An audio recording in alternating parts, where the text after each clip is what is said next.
Good morning সবাইকে।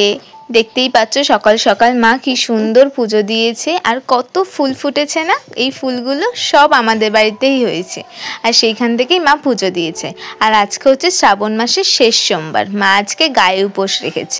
যেহেতু এক বছর কোনো মন্দিরে আমরা উঠতে পারবো না, তাই আমরা কোনো মন্দিরে গিয়ে পুজোও দিতে পারবো না মন্দিরের ভেতর, তাই আমরা পুজোটা আজকে বাড়িতেই দিয়েছে মা। আর প্রতিবারই মা শ্রাবণ মাসের এই শেষ সোমবারটা উপোস করে আর করে একটা সারাদিন না খেয়ে থাকে আর দুপুরবেলা খায় হচ্ছে শুধু সাবু মাখা। সারাদিন কিচ্ছু খাবে না, জলস্পর্শও করবে না, রাত্রেও আর কিছু খায় না।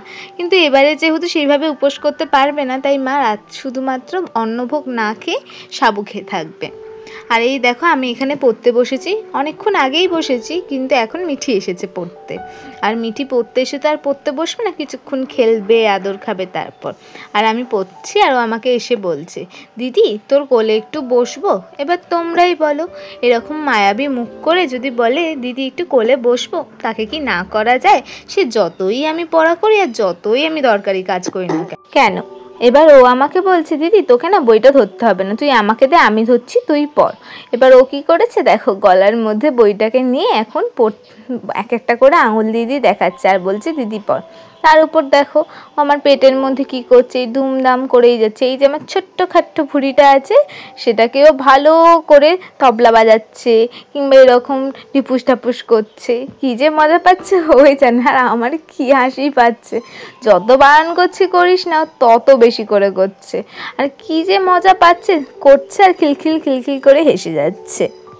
আর এখন আমার পড়া ওর জন্য আমাকে বন্ধ করে দিতে হবে। বলছে দিদি আর পড়তে হবে না, আমাকে আদর করে দে না একটু। আর আমি কি আর ওকে আদর না করে থাকতে পারি?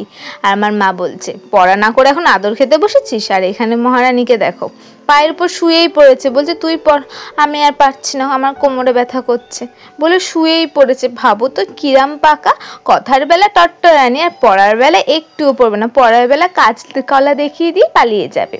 মা ওকে যাওয়ার সময় বলে গেল যে পড়তে বসবি আর শুয়ে থাকলে হবে না। আর ও আমার দিকে একবার তাকাচ্ছে, মায়ের দিকে একবার তাকাচ্ছে। আর আমাকে কি বলছে জানো, দিদি আমি ঘুমিয়ে পড়ি, তাহলে আর পিসি মনে হয় আমাকে পড়াবে না। কি বুদ্ধি দেখেছো এইটুকু বাচ্চার। আর মা এখানে পায়ে আলতা পরছে, আর এই যে আলতার কালারটা দেখছো কত লাল। আমার মা বলছিল যে এই আলতাটা নাকি খুব ভালো, খুব সুন্দর কালার এসেছে। তারপর মিঠিকে পরিয়ে টরিয়ে উঠলো মা। এবার এখন ফল কাটছে, ফল কাটছে কারণ আমরা জলখাবারে ফল খাবো। কি খাবো ভাবতে ভাবতে মা বললো চল তাহলে ফলই খাই বরং।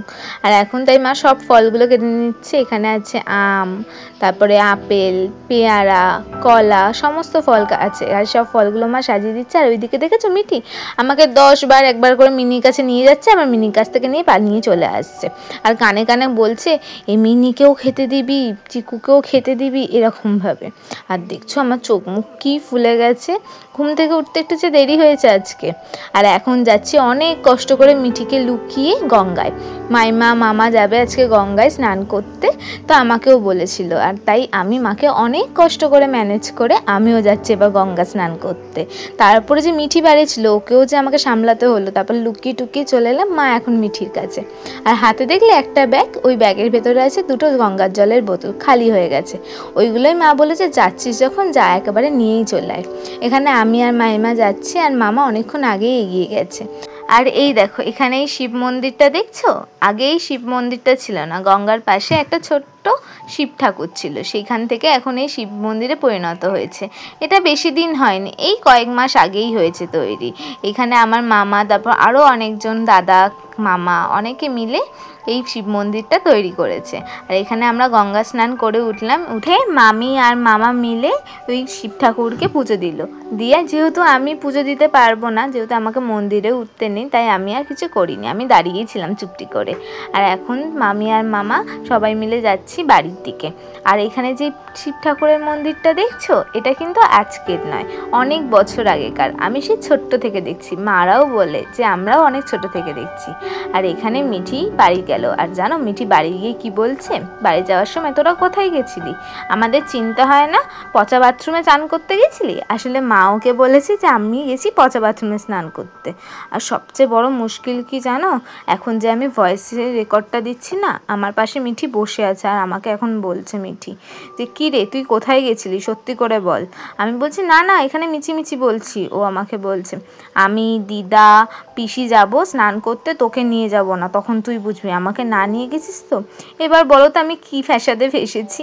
আর এইখানে দেখো এখন বসেছি মিনিকে নিয়ে। তোমাদের গল্প একটা বলি মিনির বিষয়। কি করেছে জানো, আজকে আমি পড়িয়ে টড়িয়ে উঠে মিনিকে বললাম যে মিনি তোকে যে কোথায় রাখবো বুঝতে পারছি না। তখন আমার একটা স্টুডেন্ট বলল যে দিদি আমি ওকে নিয়ে যাব। আর ওর বাড়িতে না অনেক বাচ্চা আছে এরকম মিনির মতন, বিড়াল বাচ্চা কুকুর বাচ্চা অনেকে আছে। তাই আমিও বললাম যে ঠিক আছে তাহলে নিয়েই যাস ওকে, তাহলে ওরও কোনো অসুবিধা হবে না। আমরা তো আর সামলাতে পারি না, কারণ আমরা ওকে কোনোদিনই রাখিনি। আর ও কি করেছে, নিয়ে গেছে, নিয়ে গিয়ে ওকে আবার ফেরত পাঠিয়ে দিয়েছে জানো। ওর মা বলেছে আর দিদা বলেছে যে ওকে রাখবে না একদমই। ও দিদা বলেছে ওকে ওর সঙ্গে সমেত বার করে দেবে। আসলে অনেক কটা বিড়াল বাচ্চা আছে তো, আবার এও যদি যোগ হয়, এ তো একদম ছোট, একে ঘরের মধ্যেই রেখে দিতে হবে। তো ওর দিদা খুব রেগে গেছে, আবার এসে দিয়ে গেছে। এবার তোমরা বলো তো এই মিনিকে আমরা কি করি। একে রেখে দিলে আমার বাবা রেগে যাচ্ছে, আর একে না যে কোথাও ছেড়ে দিয়ে আসবো সেটাও পারছি না। আর এদিকে চিকুকে দেখো, চিকুর বাটি নিয়ে ওকে খেতে দিয়েছি বলে চিকু কেমন খচে গেছে। খালি চিকু এরকম করছে, এসে খালি ক্যাঁ ক্যাঁ করে চিৎকার করছে। তোমরাই শোনো ওর গলা। এত রাতে যদি এরকম চিৎকার করে তাহলে পাশের বাড়ি কাকা কেন রেগে যাবে না বলো তো। ও চিকু, আমার চিকু বাবা কয়।